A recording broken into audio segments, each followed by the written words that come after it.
మహాభారతం అంటే మనకు గుర్తొచ్చేది కృష్ణుడు, అర్జునుడు, కర్ణుడు లేదా దుర్యోధనుడు. కానీ 100 మంది కౌరవులలో ఒక వింతైన వీరుడు ఉన్నాడు. అందరూ అధర్మం వైపు ఉంటే అతనొక్కడే ధర్మం కోసం నిలబడ్డాడు. నిండు సభలో ద్రౌపదికి అన్యాయం జరుగుతుంటే పెద్దలే తలదించుకున్నారు. కానీ ఈ యువకుడు మాత్రం ఎదురు తిరిగి ఇది తప్పు అని గర్జించాడు. ఒకవైపు ధర్మం, మరోవైపు అన్నల మీద ప్రేమ. చివరకు ధర్మం కోసమే బతికి అన్నల కోసం ప్రాణత్యాగం చేసిన ఆ గొప్ప యోధుడే వికర్ణుడు. కౌరవుల్లో పుట్టిన, చరిత్రలో ధర్మవీరుడిగా మిగిలిపోయిన వికర్ణుడి కథ తెలుసుకుందామా? మాయాజూదంలో పాండవులు ఓడిపోయారు. ద్రౌపదిని పనంగా పెట్టారు. దుశ్శాసనుడు ఆమెను జుట్టు పట్టుకొని నిండు సభలోకి ఈడ్చుకొచ్చాడు.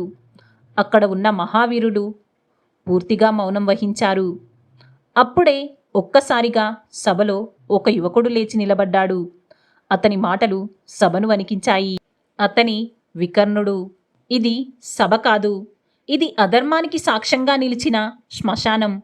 తమను తాము ఓడిపోయిన పాండవులకు ద్రౌపదిని పనంగా పెట్టే హక్కే లేదు. ఇది శాస్త్రవిరుద్ధం. వికర్ణుడి మాటలు విని కర్ణుడు మండిపడ్డాడు. వికర్ణ, పెద్దలున్న సభలో నీకెందుకు మాటలు? నీ అన్నల పక్షాన నిలబడకుండా శత్రువుల తరపున మాట్లాడుతున్నావా? వికర్ణుడు మాత్రం తడబడలేదు.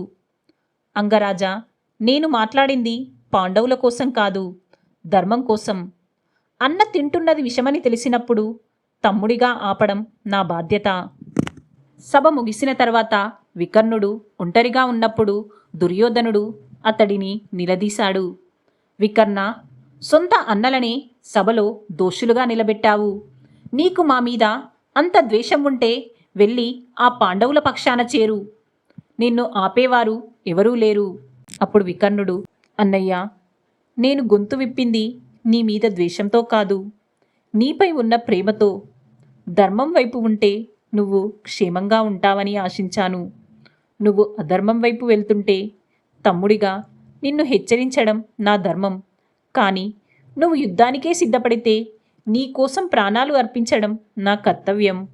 యుద్ధం మొదలైంది. వికర్ణుడు తన అన్నల కోసం యుద్ధానికి దిగాడు. 14వ రోజు యుద్ధం. భీముడు కౌరవసేనను ఊచకోత కోస్తున్న సమయం వికర్ణుడు అడ్డం వస్తాడు. అప్పుడు భీముడు, వికర్ణ, ఆ రోజు సభలో నువ్వు ద్రౌపది కోసం మాట్లాడిన మాటలు నా చెవుల్లో ఇంకా మారుమోగుతున్నాయి. ఆ ఒక్క కారణం చేత నిన్ను చంపడం నా వల్ల కాదు. నా కళ్ళ ముందు నుండి వెళ్ళిపో. నిన్ను ప్రాణాలతో వదిలేస్తున్నాను. అప్పుడు వికర్ణుడు, భీమసేన, నాడు సభలో నేను మాట్లాడింది ధర్మం కోసం, కానీ నేడు ఇక్కడ నిలబడింది రుణం కోసం. నా అన్న పెట్టిన ఉప్పు తిని కష్టకాలంలో అతన్ని వదిలేస్తే చరిత్ర నన్ను క్షమించదు. ఒక వీరుడు తన మరణం ఎక్కడో తెలిసినా వెన్ను చూపకూడదు. నా రాజభక్తిని చాటుకోవడానికి నా ప్రాణం అడ్డు వస్తే దాన్ని తీసుకోవడానికి నీకంటే యోగ్యుడు లేడు. యుద్ధం చేయి భీమా. వికర్ణుడు యుద్ధంలో ఓడిపోయాడు, కానీ చరిత్రలో గెలిచిపోయాడు.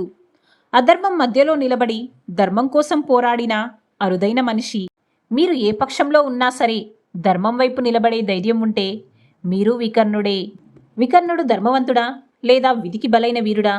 కమెంట్లో చెప్పండి. ఈ వీడియో మీకు నచ్చితే తప్పకుండా లైక్ చేయండి, మీ ఫ్రెండ్స్తో షేర్ చేయండి. మా ఛానల్ని సబ్స్క్రైబ్ చేసి మా కుటుంబంలో మీరు భాగమవ్వండి. మర్చిపోవద్దు.